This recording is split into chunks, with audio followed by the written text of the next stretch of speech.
Hey, nice. Like if I had not had any other option, it would have rebooted in time. You know what? I've just had it. I've had it with hair and everything.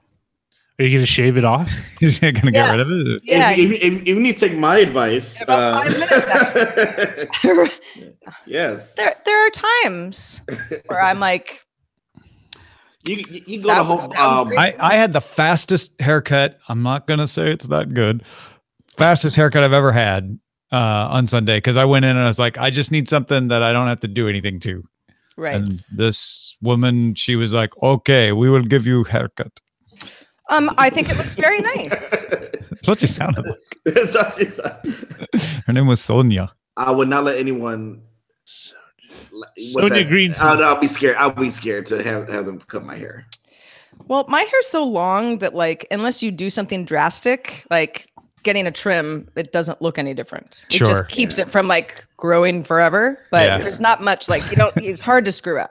Well, that's your other direction, is just let it keep going, see how far it can go. Well, we're getting there. I'm not sure what I'm trying to prove, but I'm like, just take an inch off every few months. Right. Yeah. Climb my hair.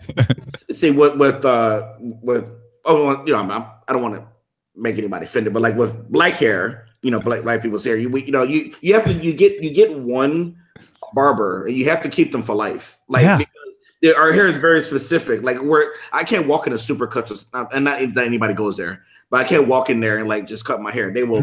They can't do it right. So I've had my same barber the last 5-6 years that I've lived here. That's he's the only one that's touching it. See, and my hair's more adaptable than that. But even then, I liked having my one person who cut my hair in San Francisco. She was great, and I was really sad to move away. I still haven't found a person. You never found a person here? Wow. Yeah. I mean, you go to my hairstylist. I don't know if you guys would love each other, but I love her.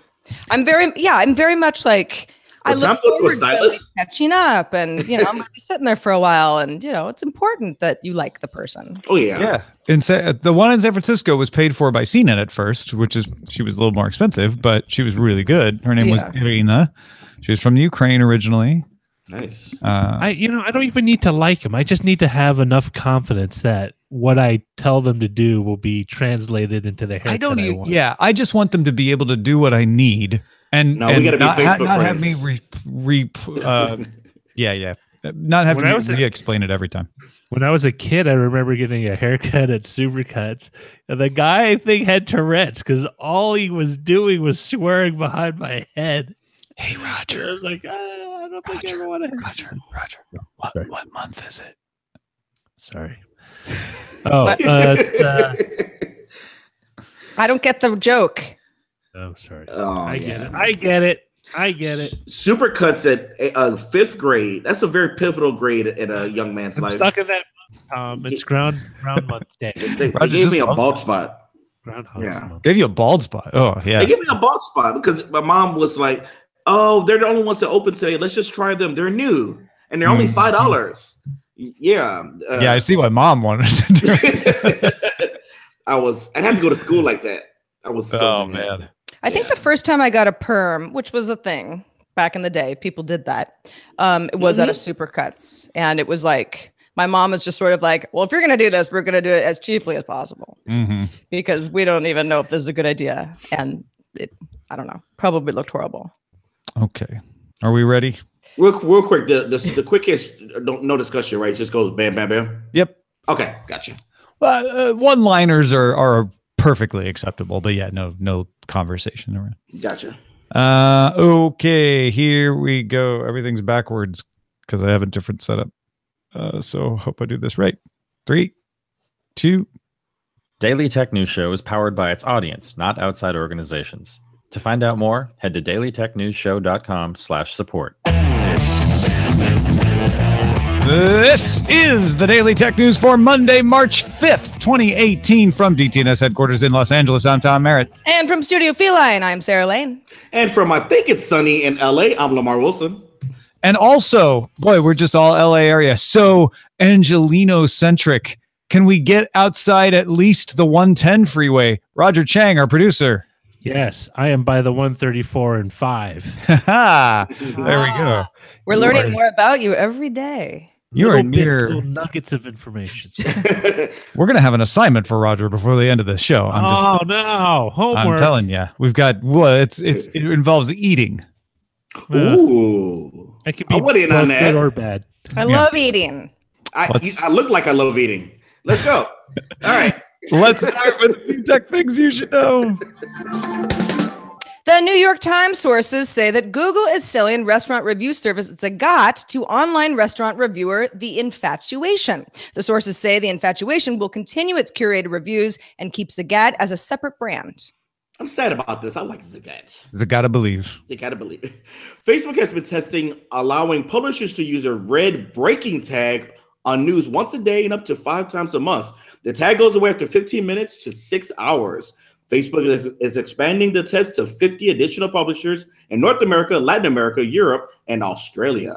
Xiaomi CEO Lei Jun told the Wall Street Journal that the company plans to start selling phones in the United States by the end of 2018 or at latest early 2019. Xiaomi has some partnerships already with U.S. retailers because they sell things like headphones and other accessories. Xiaomi's also considering an IPO later this year. Let's talk a little more about food that Roger's going to have to investigate. Lamarr? Yes, he is. An AI-enabled robot has begun making hamburgers for public consumption at Cali Burger in Pasadena, California. I've got to try this. Miso Robotics has been testing the robot at the location and plans to bring it to 50 of Cali Burger's international locations. Now, the robot, it's called Flippy, costs $60,000 with a 20% recurring annual maintenance fee. Oh, that's really cheap. Well, it's cheaper than an actual person, isn't it? Is it really? Well, over time, if you use it over for 3 time, years. Yeah, absolutely. Wow. Well, because you don't have to worry about, limited hours and multiple folks. And, I don't know what their benefits package looks like, but robots usually don't need those. 20% maintenance fee makes a lot of sense. Depends on how many burgers Flippy is flipping throughout the day. I have not heard of Cali Burger before, although there are a lot of burger chains, certainly in the Los Angeles area, which Pasadena is part of. Mm-hmm. Hey, if it tastes good, I don't want to put anybody out of work, but I don't see much wrong with this. It seems like a no-brainer. Yeah, I feel like there's some people who be like scared. Oh, they're gonna not make my burger right or put computer chips in it or something, and it's like, well, no. Would you like chips with that? Get 6 of one, half dozen of another. I feel as though, and I don't spend a ton of time in fast food chains, but there's plenty of automation that has been happening for some time. So. Sure. This, and we've seen sort of little one-off restaurants, particularly in Japan, where robots are doing quite well. So in that sense, this it just sort of makes sense. I like the fact that they called it Flippy, like we need the robot to be sort of a cute friend of ours to go to Cali Burger. Listen, this is a stunt for Miso Robotics to show off what it can do. This is not eminently practical, but it is an impressive bit of robotics.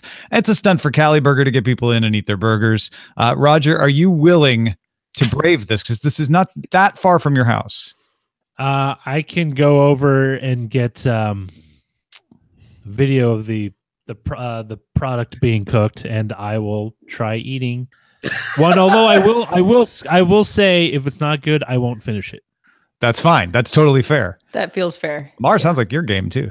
I'm already there. Like, there's another part of me that's already left my body. Yeah.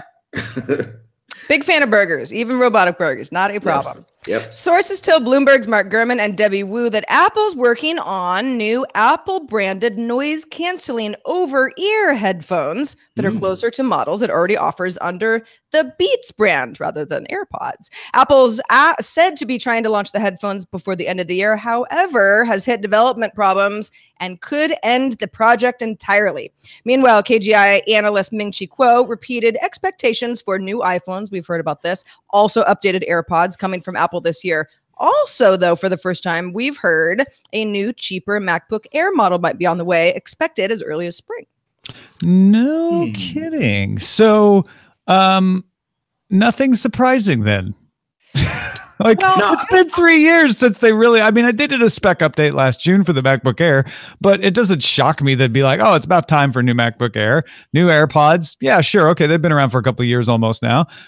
New iPhones, they do every year. Like, none of these rumors feel like shockers. Tom and I were talking about this morning because I always know that he's going to like heave a sigh every time I say, want to talk about Apple rumors? There's another one today. But the headphones part of it was kind of surprising to me. Same. Because the Beats brand has been part of Apple for some time now. And sure, I guess you could think of it as like MacBook Pro versus the cheapest MacBook Air. I mean, there are certain, you have a scale of quality of product, but why wouldn't they just make a really cool new Beats branded? I can probably answer that. I am guessing that they've done these research in the stores and seen that hardcore Apple users are still not touching the Beats brand. I think even though it's been part of Apple, they still see it as this other brand of cheaper or overexposed headphones and products, and they won't buy them. I have a few friends who are like that. They only will buy the Apple branded stuff. So be a possibility. Just take the Beats headphones and sell them as Apple. Like, I mean, that's what I would.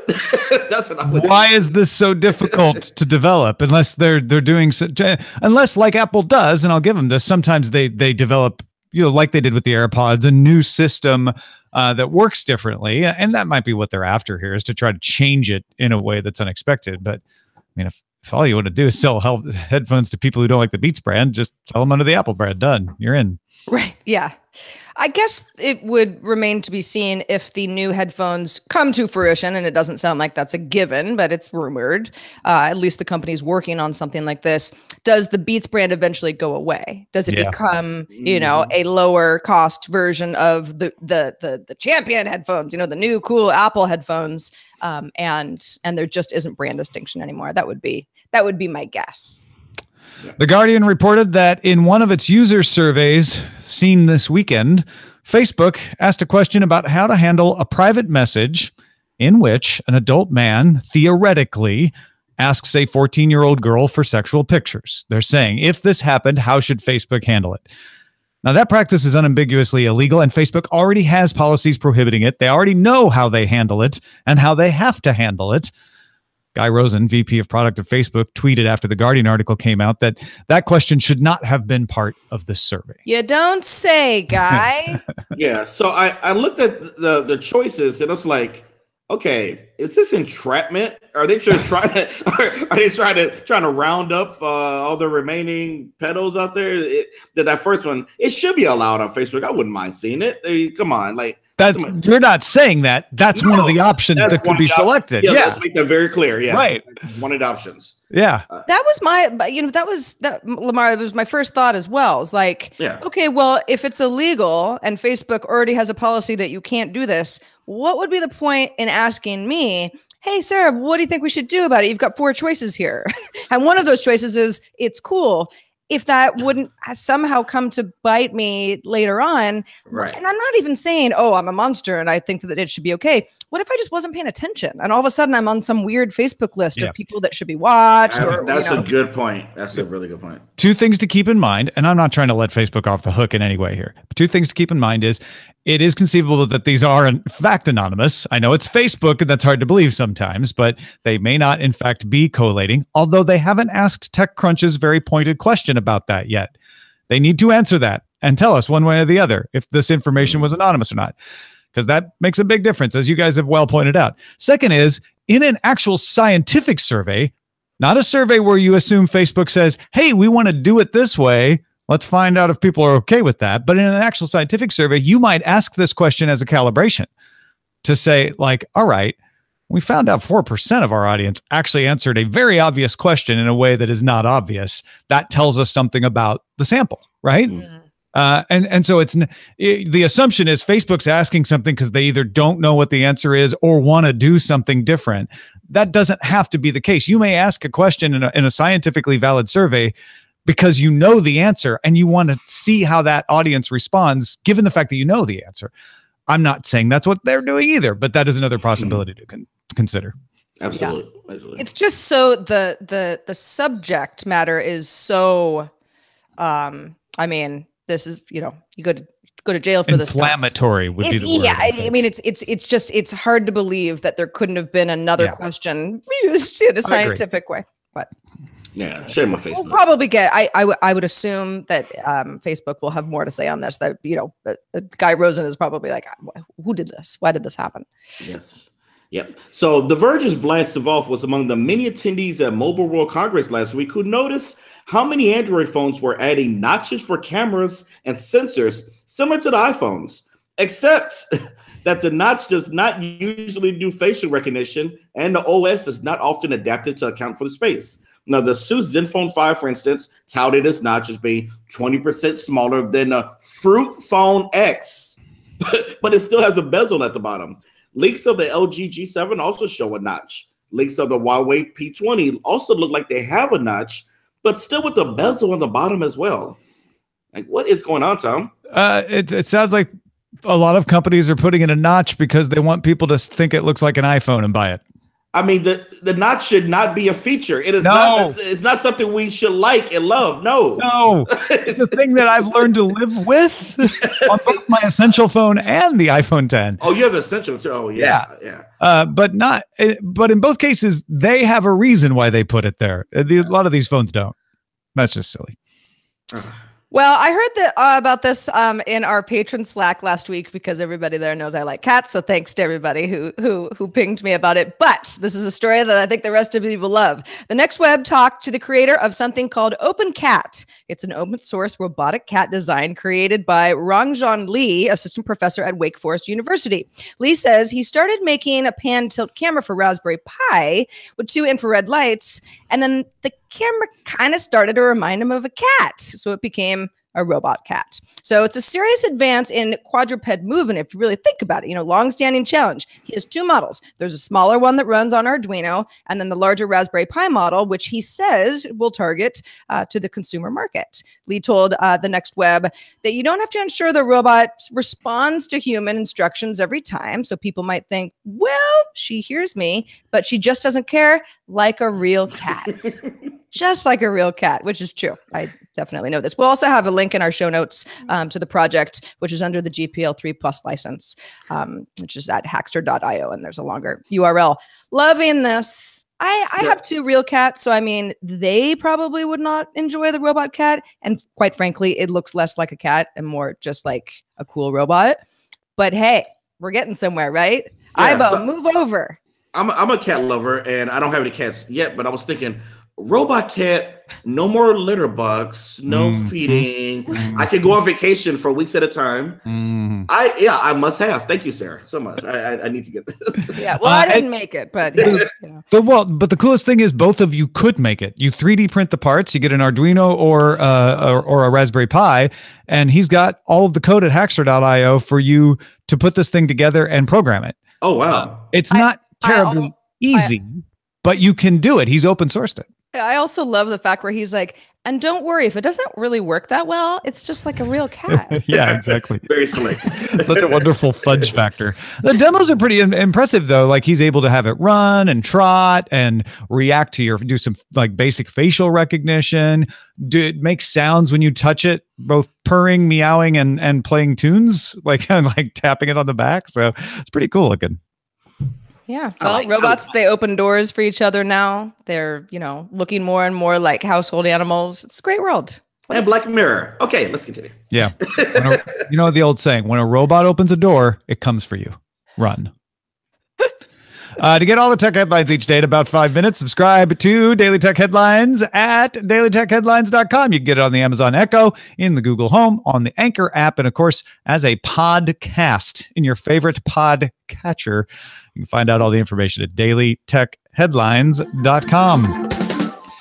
So we talked about this back in February when Twitch first announced new rules, but they're now in effect. So we wanted to talk to Lamarr a little bit about how people out there on the internets are feeling about these new Twitch rules. Let me remind folks what they are.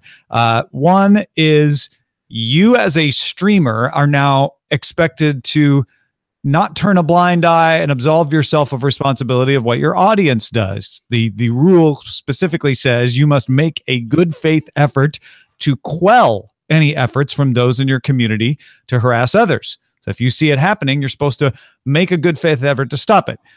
Twitch should not be used to incite, encourage, promote, facilitate, or organize hateful conduct or harassment, whether on or off Twitch. Yes. So this is one that's got people's attention, because if you do something over on Twitter and they can reasonably connect you as a streamer to that, and they think that it's meant to harass the same kind of people that use Twitch, they say, we'll use that as evidence for a suspension.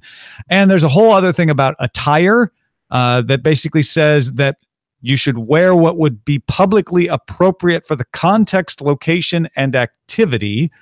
So it's okay to wear a swimsuit if you're streaming from the beach, but if you're in your house and there's no other reason for the swimsuit and it's prurient, maybe they're going to come after you for it. Lamarr, all three of these have got people a little bit nervous. Oh, absolutely. It is.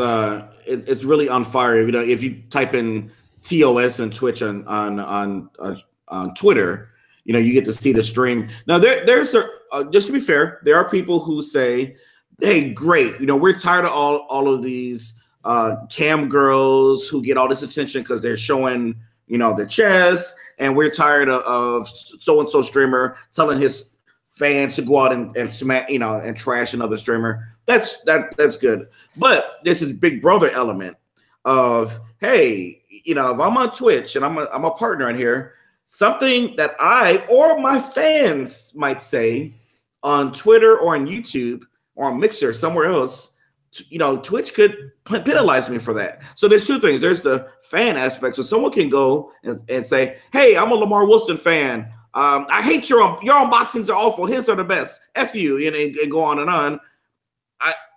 Can I be responsible for that? Well, according to the terms of service, depending on the situation, Twitch could say, hey, you didn't do a good enough job to keep your fans in check, and can ban me off the site. That's worst case scenario, but that's something people are worried about. But yeah, the off-site thing is really huge right now, and big Twitter users, Twitch users are very upset.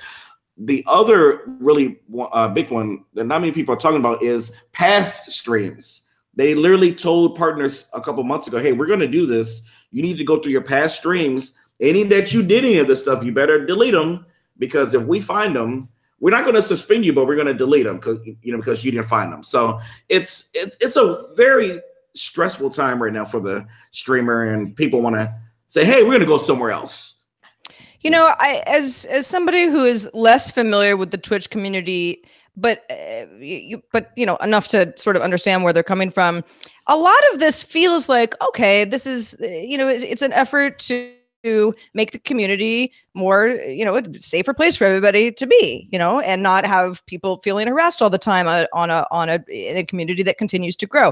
But if I compare it to something like YouTube comments, right, which are notoriously like the worst ever, or just, you know, crappy things that people reply to me on Twitter sometimes, it's like, it's a strange gray area of the network saying, well, we're not going to do it, but if we think that you're not trying hard enough to like turn everyone else's attitude around, then we're going to punish you. I mean, if Twitter were to say to me, hey, Sarah, why didn't you block that guy who said something really nasty to you on Twitter? It's like, I don't know, I didn't see it, or I didn't feel like it, or, you know, that kind of thing. So it's like, and then I don't even know what to do about the attire stuff. I think if you're saying like no nudity, okay. But the whole kind of like what's appropriate for your content is like, I'm not going to do the show in my bathing suit ever. But if I did, it's not wrong. You know, is it wrong on Twitch, but not on, you know, something like Patreon? And so yeah, there are a lot of more questions arise really for me. Well, so here's the thing, right? Yes. If you're the good person looking to make things better, you see that people are saying, well, you never told me it was inappropriate to wear this G-string. So how you can't ban me. You can't suspend me. So you're like, look, let's come up with some reasonable rules. Just wear things that are appropriate to the context. Okay. That everybody should be able to agree with that, but there's always people willing to push the line. And so the people push the line say, well, wait a minute, what's your definition of appropriate? I can't wear a swimsuit ever. That's ridiculous. I stream from the beach every day. So then Twitch goes, fine. No, what we mean is like, yeah, if you're at the beach and you wear a swimsuit, that's great. But what you would wear out in public is what you should wear on your stream. And then people say, well, look at all these people wearing workout gear. What Twitch is probably trying to say is, we're not after you. We're after these people who are over the line, but we didn't have a really good rule. So we made a rule that will allow them to go after us, but we're not after you. However, the problem with those kinds of vague rules is that the next person in that position might interpret them differently. A person with a axe to grind might interpret them differently. And so people like Sarah say, well, wait a minute, I don't want to necessarily wear my swimsuit on the show, but if I did one day, I shouldn't get banned for that. Right. Or if I accidentally let someone say something in chat that I didn't catch, is that a good faith effort? How do I know? Here's what they're doing, and the service of just being kind of part of the Twitch community. I don't stream, but I'm part of some people's communities. They are really bringing back the Justin TV thing. They rebooted with gaming. Now they're pushing a lot of creators. You see Casey Neistat right now, who's doing a daily IRL, almost daily IRL stream. They're really pushing IRL. The problem with IRL right now is that it's really messy. People are doing some, really crazy things. Then you have the situation with some people's audiences are what do you call when they call the police on you and you're swatting. Yeah, swatting. Yeah. So they're about to roll out a huge creative portion. And so they need to get people in order for that. So I think it's going to affect those people more versus I think gamers are for the most part fine. If they're worrying about the potential backlash you'll get for all these other streams that are coming up. Yeah, and it is one of those things that people who push the line are more concerned with. And I'm not saying when I say people that push the line that they're bad people, but some people are like, yeah, I want to push the envelope. I want to try and be experimental. And that's important. You need people that do that. And if they can't tell where the line is, that makes it more difficult. Yeah. It makes it more difficult to tell the good actors from the bad actors, to be honest. Thanks to all those who participate in our subreddit. You can submit stories and vote on them at dailytechnewsshow.reddit.com and at our Facebook group, facebook.com/groups/dailytechnewsshow. Sarah, thing of the day. Yes, Tom. Let's check in with Chris Christensen for a home tech tip for travelers. This is Chris Christensen from Amateur Traveler with another Tech in Travel Minute. We've talked about different travel apps on this segment, and I want to bring up an app which has been talked about on the show before, but not necessarily as being a travel app, and that is the Ring app.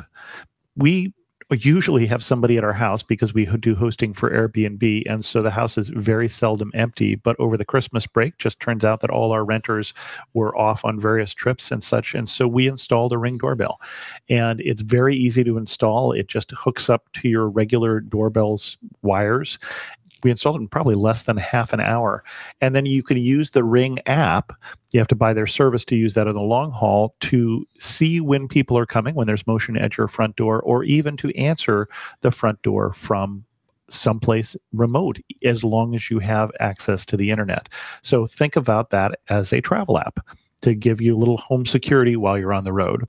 I'm Chris Christensen from Amateur Traveler. And newly acquired by Amazon Ring.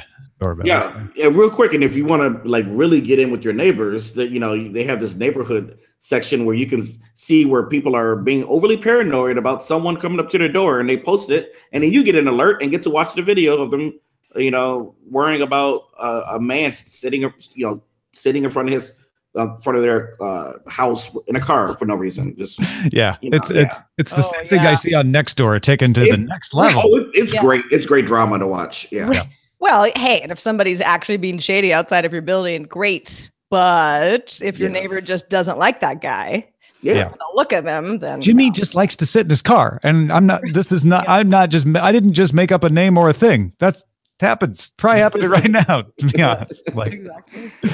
All right, let's check the mailbag, Sarah. So Connie wrote a really cool article that everybody should check out, dailytechnewsshow.com, about being an Uber driver, and says, because we talked about this last Friday with Brian Brushwood, wanted to respond to Brian's question about why people continue to drive if the wages are so low. Well, what I found is that those who stick with the gig more than 6 months are either entrepreneurs who figured out the system enough to make a decent profit, part-timers just doing it for some spare change, so the low wages aren't that big a deal, or less skilled laborers who can't make ends meet through traditional employment. That last group in particular may be somewhat trapped in the gig, even if they don't really like it, because they're trying to pay off a car lease or a rental, or they've got living expenses that they're having a hard time covering. So they're putting in 80 plus hours weekly, hoping for a lucky break to make enough to put food on the table. Yeah. And he says I was right, that he's still driving on a part-time basis right now. So there you go. That you were right, because you had. Yeah, I think it was important to point out that I was right. No, well, I just meant that's what he meant. Yeah. Thank you, Sakani, for writing in on that. And if you haven't checked out his Your Private Driver columns, he's got a bunch of them up there at dailytechnewsshow.com. We'll have a link to this one in particular. And before we move on the subject of saying, like, if you're only making an average of like 3 something an hour, like, why would anybody do that? I've definitely been in a lot of Uber cars, particularly where I'm from, which is not. It's more of a rural area than a metro area. And it's like a lot of the drivers are like, I'm retired. I'm just kind of bored. This is fun. Yeah. It's not necessarily always about making money. There are other factors sometimes. Now, Lamarr, I know this is a little bit LA centric, but there's a lot of people in LA, and there's a tech fair going on that you noticed happening on March 8th at the Reef. Yeah, I looked through this this newsletter I get, WeLikeLA.com every week. So, we like LA. Yeah, we like LA. It's okay. It's all right. Yeah, if we want to do things in LA. And yeah, no, I haven't seen a tech fair in some years. And I thought it was kind of fascinating. This is a job fair, but it's going to include people like YouTube, Snapchat, Ticketmaster, Experian. A lot of different companies are going to be there. So it's March 8th from 10 to 8 p.m. The link will be in the show notes, I'm sure. And yeah, I have a couple of friends who I know looking for jobs. I may have them go. I may pop up myself and see kind of what YouTube's talking about, what kind of jobs they're looking for. Never know. Yeah, I hear they're up and comer. That YouTube. Yeah, there might be something big one day. Well, thanks for the info. I had not heard about it, so that's just one thing that Lamarr Wilson has brought to you this fine Monday. Lamarr, what else is going on in your life that people should know about, and where can they keep up with your work? Well, I kind of am like the unboxer, gamer, wannabe type of YouTuber. So, I post weekly content on YouTube. You can check that at youtube.com/Lamarr Wilson. This week will be some Nintendo Switch type unboxings, PlayStation 4, maybe even some more food tests, because people like those for some reason. So, yeah, if you're into any of that stuff, I just opened the Discord as well, which is scary. It's scary to have this new community that I'm managing. So that's been terrifying my nights, trying to moderate that. So yeah, all of that stuff. And you want to follow me on Twitter or whatever. It's Lamarr Wilson everywhere. 2 R's, LAMARRWILLSON. Thank you so much. Hey, thank you, man. And thanks to everybody who supports this show. There is so many different ways to support it. We try to get as many people on Patreon as possible, and you guys rocked it. And we got, I think, 16 more patrons than we had last month. Ooh, nice. Thank you.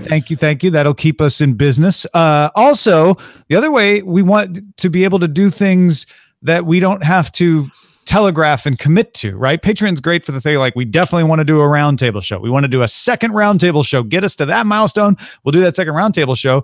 But for more experimental stuff, we need a little fluid cash, and our dailytechnewsshow.com store is the place for that. You can get shirts and sweatshirts. The hoodies are really comfortable. There's a shirt with some of Len Peralta's art on it. There's stickers if you want DTNS sticker, and hats on the way, actually. Hey. Keep your eyes peeled for that. dailytechnewsshow.com/store. Who doesn't like a hat? Especially on Hat Friday. Exactly. Something that Tom and I participated on the show. Is that a thing? Oh, yeah. If you're not watching right now, on Friday, if you watch, we'll be wearing hats. Unless we're not. Our email address is feedback@dailytechnewsshow.com. We love your feedback. You got a story, you got a question, you got a comment on something that we talk about, let us know. We're live Monday through Friday at 4:30 p.m. Eastern, 21:30 UTC. And you can find out more at dailytechnewsshow.com/live. Back tomorrow with Patrick Beja. Talk to you then. This show is part of the Frog Pants Network. Get more at frogpants.com. Diamond Club hopes you have enjoyed this program. Nice. Lovely show. What a lovely show. Oh, it feels so good not to hold back voice-wise. Yeah, I bet it does. You know, not that it was like the end of the world, but yeah, but I was losing my voice last week, Lamarr. If you're like, what are you talking about? Oh, okay. But no, it's now it's fine. Yay! Time to yell. And then you lose your voice again. Yeah. Yeah. What did we call the show? Well, we have Showbot. God, why do I have such a hard time remembering that?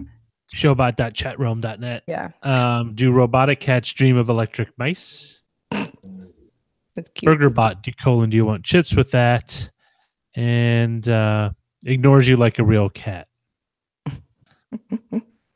Let me see if I can see any Twitch stuff that bait and twit. No.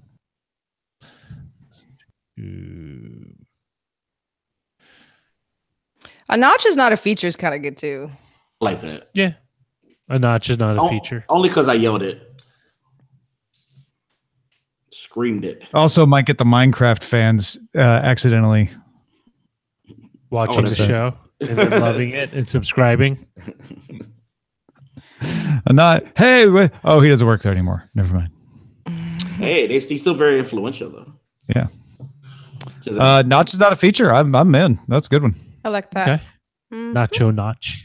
It's Nacho Notch. A notch is not a feature.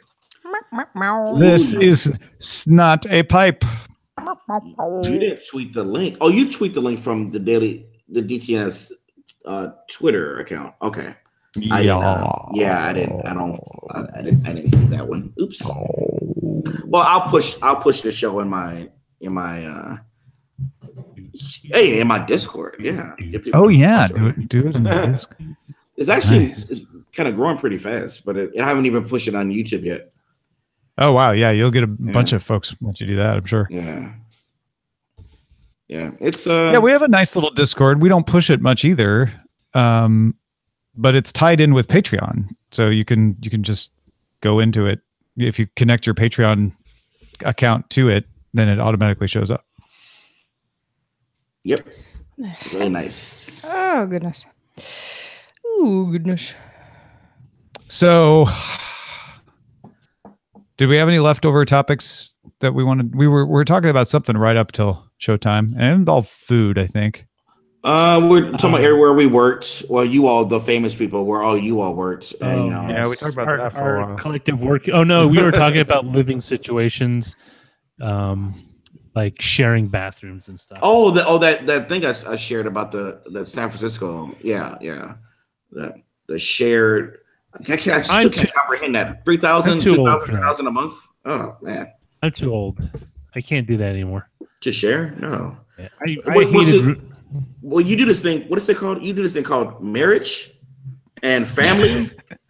Yeah. What is this thing? What's this weird thing you could do? Yeah, but baby, you're a lot less. I'm a lot less. I'm not as guarded with my wife as like I am with my roommate. Well, that's good. Like, oh, how come you spend so much time in the bathroom? You don't want to say like, I had your wife walks in while you dress. You're like, get out of here! Oh my god! I don't care.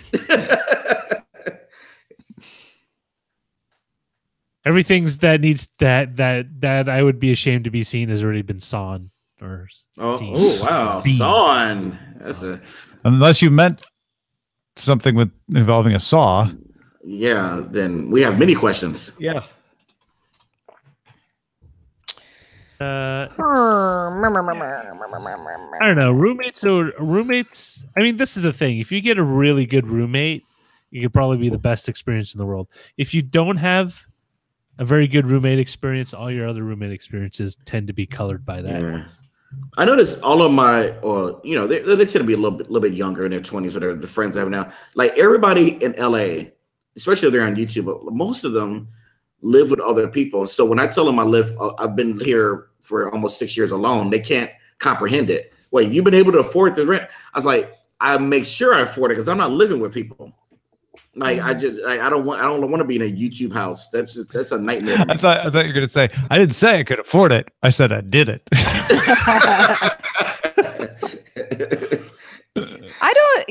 It's been a long time since I had a roommate that was like, like not like a partner of any kind. Mm. And it has been fine. And then I've had lots of roommates over the years. It's been fine and it's been less fine. Never horrible. But you when you live alone, you get really used to that. So it's like, it's not that I don't want the idea of another person that I got along with. It's like, that doesn't bother me. It's more of just like, oh, now just all of these things that I've, sort of splayed out would have to be reimagined. Yeah. Yeah. See, you're an only child like I was. So yeah, you're just used to having your own. It's not a selfishness. It's just you're used to your own space. People don't really understand. Selfish in that way though. Like you're selfish about your privacy. You're like, I don't want to share all this stuff about my.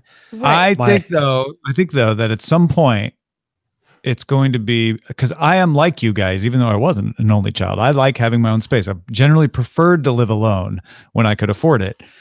And yet, I think as I'm getting older, like maybe I want my own room, my own apartment, but I want to be in a community, because when I'm old, I don't want to be like alone. Not just, there's obviously like, what if I break my hip and fall over and nobody's around? What time? Like, not even just that, but just like, I want to have people to hang out with. I want to have people to talk to. Well, Tom, at your age, that's called a nursing home. So, yeah, a community with built-in. You said it. Nurses. You said it. They would, people to hang out with, and I won't be alone. Yeah, yeah. You got it. Folks to steal my underwear. It'll be your kind of version of waiting for God. No, Waiting for Godot. You mean? Tom is not that old. I was kidding. No, was that BBC comedy? Like it was just like in a nursing home or like a retirement home it's called Waiting for God or something. I want to do what my uncle and aunt did, because I think that was the smartest thing. He fought in D-Day during World War II. Like he was old, but they bought into a community in Springfield, Missouri, where they had their own house. But they bought into the community such that at any point when they couldn't handle the house anymore and needed more day-to-day assistance, they could move into, in the same property area, a smaller place that had like people coming in and do the cleaning and stuff. Okay. And then sort of if things got more serious and they couldn't take care of themselves, then there was a more nursing home like situation. And as my uncle said, as I get older, they keep moving me up the hill, basically. But became familiar with everyone in the community and how everything worked, so that when you did move from one place to the other, it wasn't a huge change, which is one of the biggest problems with nursing homes. A lot of times it's like in an unfamiliar area with people you've never seen before and all of that. Yeah. Isn't that what they used to do in the tribes? Well, both of my grandmothers, because my parents are from Los Gatos, both of them lived in a retirement community exactly like what you're describing, Tom. It started as an apartment, like pretty nice apartments. And then it was like, if you need a little, kind of downsize and be checked up on a little bit more. And then, eventually it was very much, kind of hospice. They both passed away in this community, and it's sort of, it's sort of sad to watch anybody that's old, sort of deteriorate. But it was when they first moved in, it was like, what is the rent? That's crazy. Really, really expensive. But when you ran out of money, you didn't get kicked out. You were there for the rest of your life, even if you didn't have any more money. So, that's beautiful. Yeah. The rest of the family sort of like, well, there goes our inheritance. But it actually worked out really well, especially for, women who, their husbands had died a long time ago. And it actually works out better in some ways, because then you're not left. Like one of the things that I dread about my parents or anyone, my wife's father passed away, it's just there's so much stuff you need to deal with.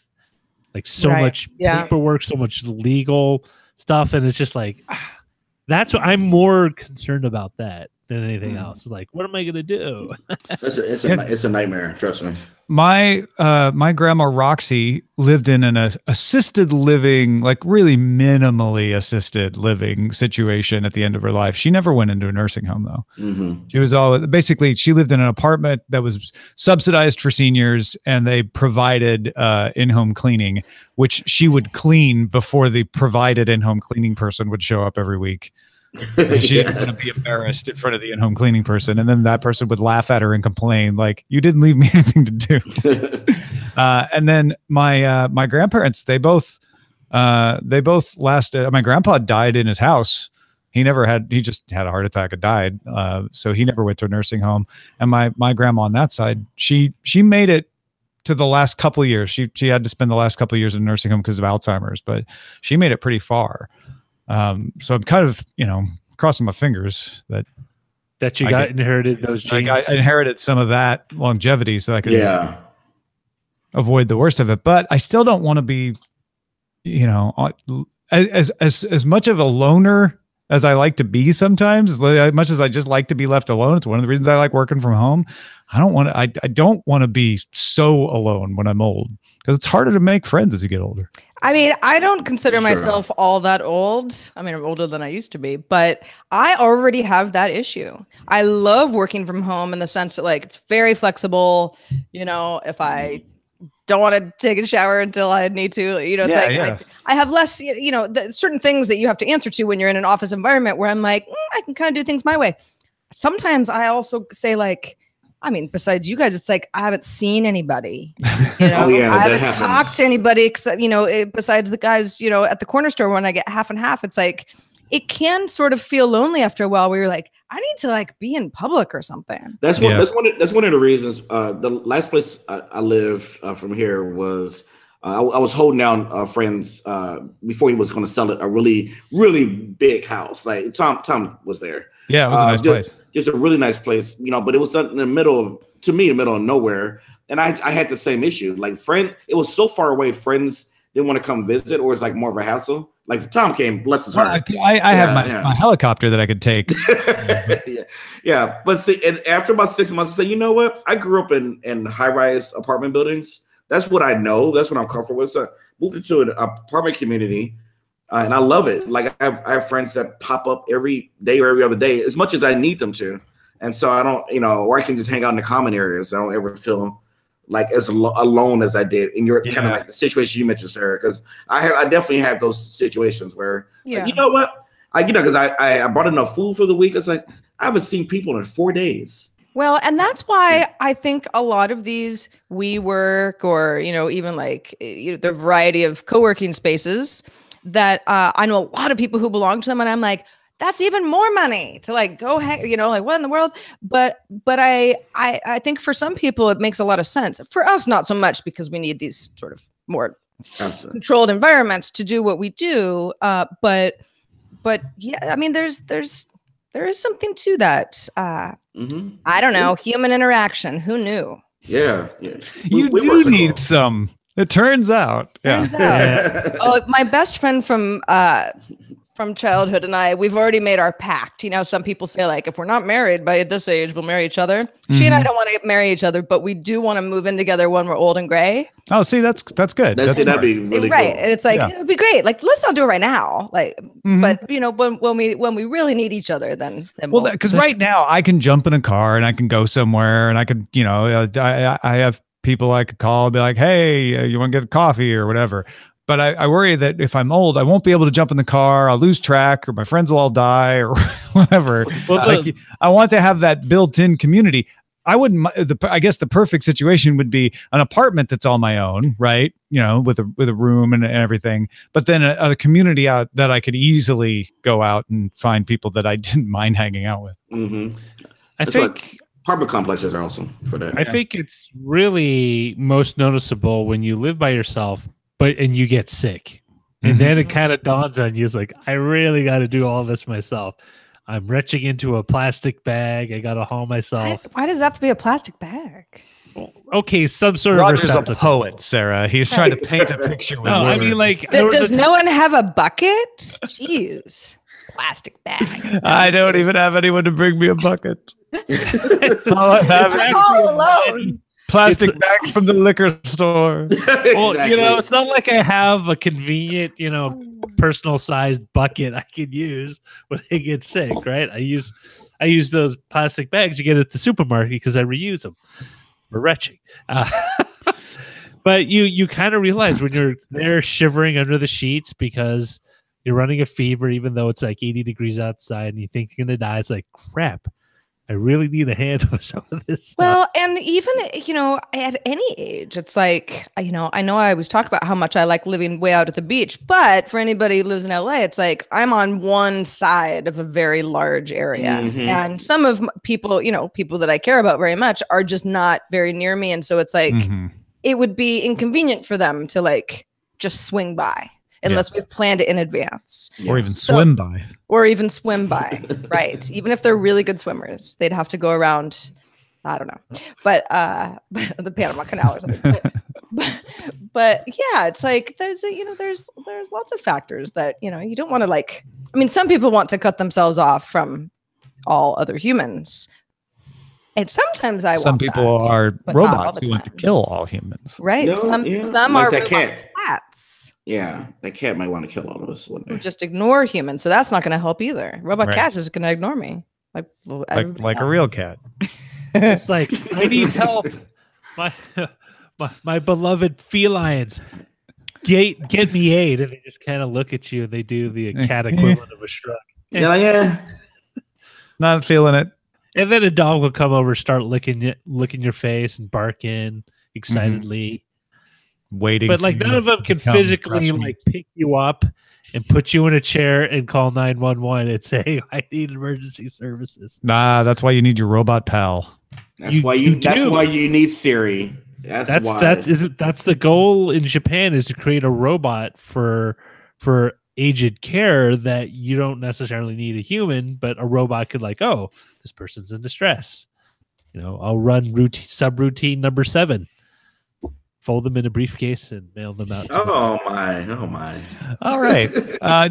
Every time I'm about to suggest we wrap up, Roger says something extremely depressing and morbid. All right. See y'all tomorrow.